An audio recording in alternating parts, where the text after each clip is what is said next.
हमने उस अज्ञान को हजारों लाखों बार सुन रखा है, एक से नहीं, दो से नहीं, 10 से नहीं, 1000 से, हजारों व्यक्तियों से सुन रखा है और उसी को एक ही प्रकार का वो ज्ञान सुना हुआ है, वो हमारा फाइनल हो चुका है।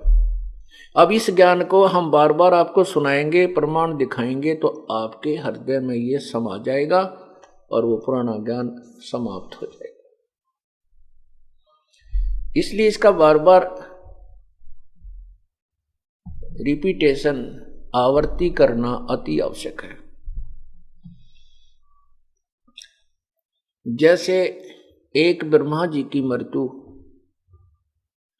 कब होती है? 100 वर्ष की आयु है। इनके वर्ष बहुत लंबे चौड़े हैं।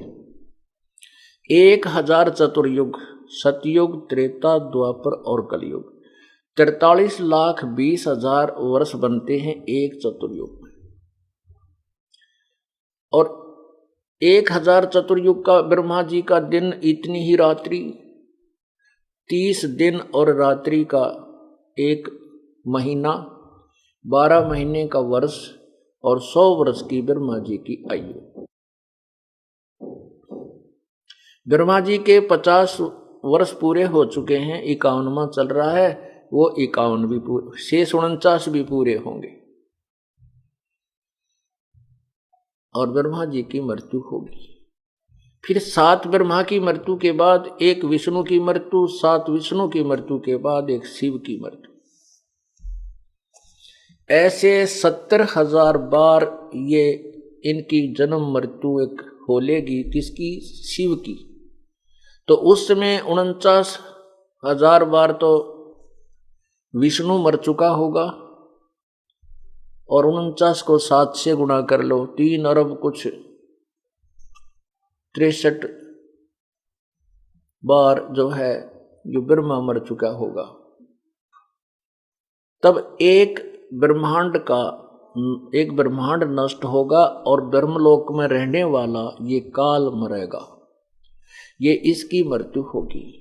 फिर ये दूसरे लोक में, दूसरे ब्रह्मांड में चले ले जाएगा सारी सृष्टि प्राणियों को, और वहाँ कर्म, परमात्मा की जो कर्म परमेश्वर ने इसके विषय में लिखा बनाया है सिस्टम, उसके आधार से ये फिर पुनर्जन्म होगा, इसका भी और दुर्गा का भी। पुनर्शरीर धारण करेंगे अपनी इच्छा से, जैसे शब्द शक्ति से।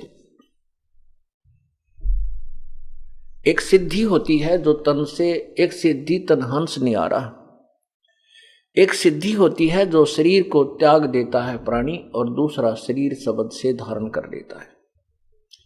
ये सिद्धि शरीर त्याग देने की तो अन्यों में भी आ जाती है, लेकिन स्वयं दूसरा शरीर धारण करने की सिद्धि बहुत कम होती है। तो वो उनमें से एक इस ब्रह्मा को, इस काल को और दुर्गा को प्राप्त है। तो दूसरे ब्रह्मांड में जाकर के ये यहाँ शरीर छोड़ मर जाता है, तो ये दूसरे ब्रह्मांड में ले जाता है सारे इसको, जीव प्राणियों को। वहाँ फिर नए सिरे से अपनी दुर्गा से ऐसे ब्रह्मा विष्णु महेश की उत्पत्ति करते हैं, फिर वहाँ सृष्टि क्रम को जारी कर देते हैं, प्रारंभ करते हैं।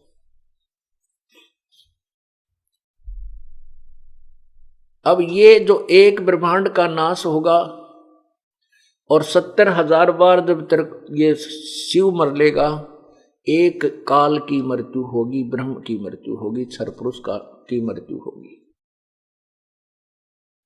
वो एक युग होगा, किसका? परब्रह्म का। अब विचार करना पुण्यात्माओं, और परब्रह्म का 1000 युग का दिन, 1000 ऐसे युग की रात। जब परब्रह्म का एक दिन समाप्त होगा तो काल के 21 ब्रह्मांडों का नाश होगा, यहाँ कोई प्राणी नहीं रहेगा। ब्रह्मा, ये काल और दुर्गा भी मर जाएंगी और फिर इनको उस परब्रह्म के लोक में अचेत डाल दिया जाएगा सभी प्राणियों को। और फिर जब परब्रह्म की एक रात्रि समाप्त होगी, पुनः फिर इनको 21 ब्रह्मांडों में भेज दिया जाएगा। ये काल और दुर्गा फिर से अपनी एक ब्रह्मांड में सृष्टि प्रारंभ करेंगे। ऐसे इस ब्रह्म की के जन्म और मृत्यु होते हैं।